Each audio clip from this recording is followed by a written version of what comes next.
Banyak orang merasa tersesat, bukan karena tak tahu jalan pulang, tapi karena lupa kenapa mereka harus pulang. Inilah kisah orang yang tersesat sampai 20 tahun lamanya. Dia kalah bukan oleh monster, bukan oleh dewa, tapi oleh kesombongan, kenyamanan, dan ketakutan akan dirinya sendiri. Ini bukan kisah petualangan pahlawan, ini kisahmu tentang bagaimana kita perlahan berubah, nyaris hilang, dan betapa sakitnya berjuang kembali untuk menjadi diri sendiri. Odysseus bukan pahlawan sempurna. Dia cerdas, tapi sombong, sering salah langkah, sering tergoda, jatuh, lalu bangun lagi. Selama 20 tahun, 10 tahun perang, 10 tahun tersesat, dia kehilangan kapal, pasukannya, waktunya, hampir kehilangan jati dirinya. Semua bermula dari satu kesombongan yang tidak mau dia tahan. Sementara di rumah, istri dan anaknya menunggu. Hari demi hari, mari kita bahas kisah aslinya. Bukan versi film, bukan ringkasan seadanya, tapi apa yang benar-benar ditulis Homer dan makna di baliknya. Awal semua kehancuran. Perang Troya akhirnya selesai. Odysseus dan anak buahnya naik kapal untuk pulang. Harusnya perjalanan singkat saja, tapi malah berubah menjadi penderitaan yang sangat panjang. Hal pertama yang mereka temui adalah negeri bunga teratai. Orang-orang di sana memakan bunga tertentu. Lalu mereka lupa segalanya, lupa mau kemana, lupa siapa keluarga mereka, lupa tujuan hidup mereka sendiri. Beberapa orang anak buah Odysseus mencicipinya dan hampir saja menetap di sana selamanya. Hidup santai, tidak bekerja, tidak memikirkan apa-apa, tapi sebenarnya kosong melompong. Lalu kejadian yang mengubah semuanya terjadi. Mereka mendarat di pulau milik Polyphemus, raksasa bermata satu yang tidak mau tahu aturan manusia. Dia mengurung mereka di dalam gua, bahkan memakan beberapa orang temannya. Odysseus tidak mengalah dengan kekuatan kasar. Dia memakai otaknya, dia membuat alat tajam, menusuk mata raksasa itu saat sedang tidur nyenyak, lalu kabur menyelip di bawah perut domba milik raksasa saat pagi harinya. Seharusnya dia diam saja dan pergi, tapi dia merasa hebat, lalu meneriakkan nama aslinya ke arah raksasa yang sedang kesakitan itu. Itu kesalahan paling bodoh yang pernah dia buat. Polyphemus adalah anak dewa laut Poseidon. Dia meminta ayahnya membalaskan rasa sakit itu. Sejak hari itu, pulang ke Ithaka menjadi hal yang hampir mustahil untuk dilakukan. Kesombongan itulah yang menghancurkan segalanya. Dia menang saat itu juga, tapi dia menukar kemenangan itu dengan waktu pulang 20 tahun yang hilang. Kemudian, Raja Angin yang baik hati memberinya karung berisi semua angin, supaya perjalanan mereka tenang dan lancar. Tapi teman-temannya mengira karung itu berisi emas, jadi diam-diam mereka membukanya. Saat Odysseus tidur, semua angin keluar sekaligus, mendorong kapal mereka kembali ke tempat yang sangat jauh. Setelah itu mereka bertemu bangsa raksasa pemakan manusia yang menghancurkan hampir seluruh armada kapal mereka. Tinggal satu kapal kecil yang tersisa beserta orang-orang yang masih selamat. Satu persatu, peluang hilang, temannya mati, dan harapan pulang makin menipis. Circe dan peringatannya. Mereka sampai di pulau tempat Circe tinggal.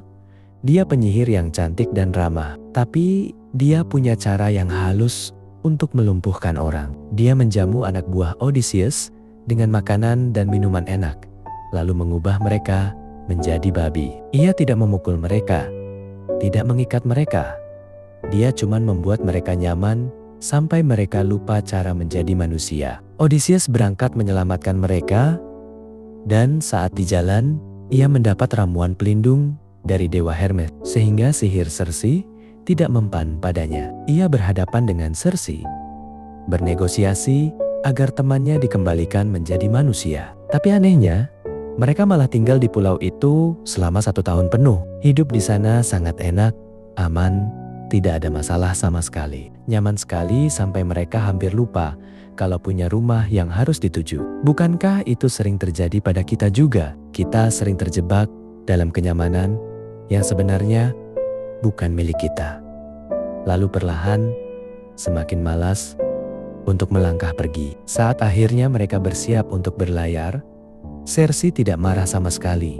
Dia malah memberi petunjuk penting. Dia bilang, kalau kamu mau pulang dengan benar, kamu harus turun dulu ke dunia bawah, tempat orang mati berkumpul. Di sana kamu tanya nasihat dari peramal Tiresias. Di tempat yang sunyi itu, Odysseus bertemu ibunya yang meninggal karena terlalu rindu menunggunya. Bertemu Temon-Temonia yang tewas di medan perang. Disitulah dia sadar betapa berharganya orang-orang yang ia sayangi dan betapa banyak waktu yang sudah terbuang sia-sia. Saat kembali ke Pulau Cersei, dia diberi daftar peringatan yang sangat jelas. Cara melewati penyanyi yang suaranya bikin orang lupa segalanya. Kapal menabrak karang. Pilihan sulit antara monster yang akan memakan orang atau pusaran air yang akan menelan seluruh kapal. Ada satu larangan yang paling tegas. Jangan pernah menyentuh sapi-sapi milik Dewa Matahari yang ada di pulau nanti. Kalau kamu diam saja dan tidak mengganggu apa-apa, mungkin kamu bisa selamat. Tapi kalau kamu menyentuh sapi itu, kapalmu akan hancur. Semua temanmu akan mati. Dan kamu sendiri akan pulang sendirian dalam keadaan hancur dan penuh penderitaan. Semua peringatan itu sangat jelas, sangat mudah dimengerti, tapi sayangnya semuanya akan tetap dilanggar nanti. Jalan pulang terakhir. Mereka melanjutkan perjalanan.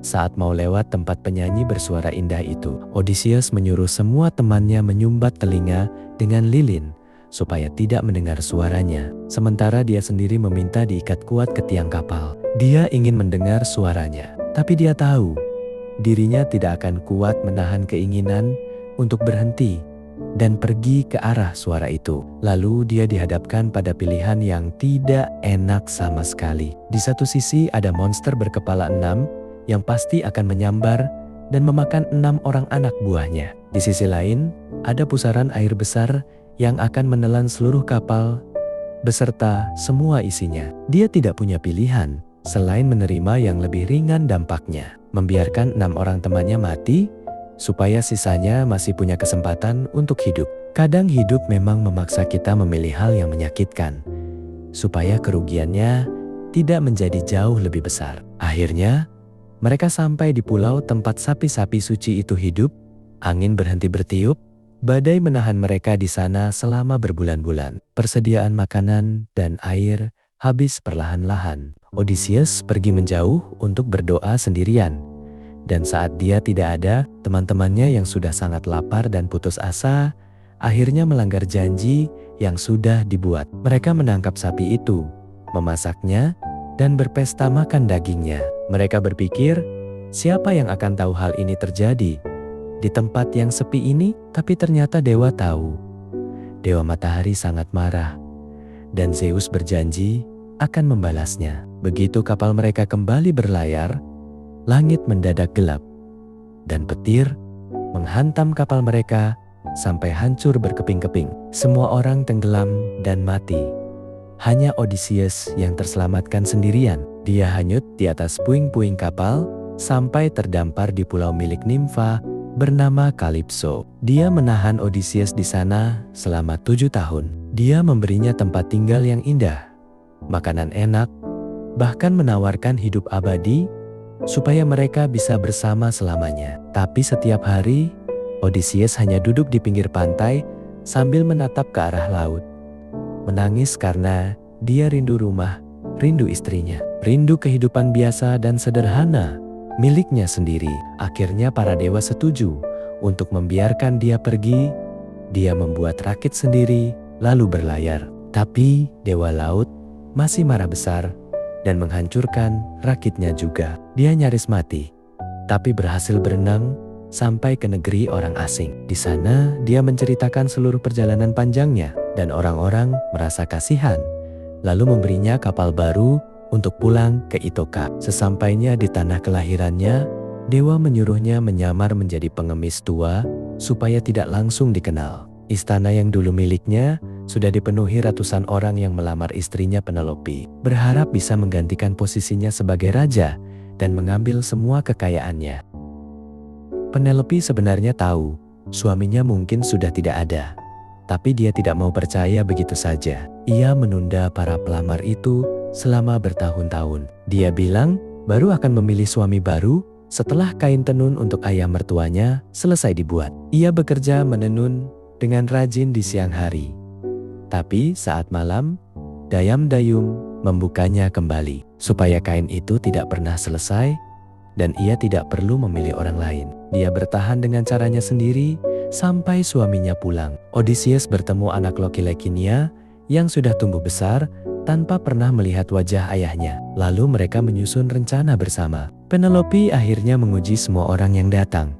Dia bilang, siapa saja yang bisa merentangkan busur tua milik suaminya dan menembakkan panah tepat melewati lubang belasan mata kapak yang berjejer, dialah yang akan ia nikahi. Semua pelamar mencobanya satu persatu, tapi tidak ada satu orang pun yang cukup kuat untuk bahkan melengkungkan busur itu sedikit saja. Lalu pengemis tua yang tidak dianggap itu meminta giliran. Dia mengambil busur itu, merentangkannya dengan mudah seolah itu hanya tali biasa, lalu menembakkan panah itu tepat sasaran. Wajahnya pun berubah kembali menjadi Odysseus yang asli, pemilik rumah ini yang sudah mereka kira mati bertahun-tahun lalu. Dia mengurus semua orang yang sudah berbuat kasar di rumahnya, lalu mendatangi Penelope. Dia masih ragu, jadi dia meminta pembuktian lewat rahasia kecil yang hanya mereka berdua saja yang tahu. Setelah yakin, akhirnya mereka bersatu kembali. 20 tahun sudah berlalu sejak perang dimulai. Dan akhirnya dia benar-benar pulang. Dia adalah Odysseus. Lalu, siapa sebenarnya orang yang disebut Odysseus ini? Dia bukan pahlawan sempurna yang tidak pernah salah. Ia hanyalah manusia biasa yang cerdas dan tangguh, tapi dia juga bisa sombong, bisa nyaman di tempat yang salah, dan seringkali harus menanggung akibat dari kesalahan yang ia buat sendiri. Tapi satu hal yang tidak pernah dia miliki adalah keinginan untuk berhenti berusaha pulang. Meski sering terlambat, meski banyak hal berharga yang sudah hilang selamanya, meski dia harus memulai lagi dari nol berkali-kali. Kisah Odyssey sebenarnya bukan sekadar mitos dari zaman Yunani kuno. Ini adalah cermin dari kehidupan kita sendiri. Setiap kali kamu merasa tersesat, merasa lupa siapa dirimu yang sebenarnya, terjebak dalam kenyamanan yang salah, atau masih menyalahkan diri sendiri karena kesalahan masa lalu, lalu mencoba untuk bangun dan kembali menjadi orang yang kamu inginkan, mendekat ke orang-orang yang kamu sayangi, maka saat itulah kamu sedang menjalani perjalanan Odyssey milikmu sendiri. Dan pertanyaan terakhir untukmu adalah, di perjalanan panjangmu ini, apa yang sesungguhnya sedang kamu cari?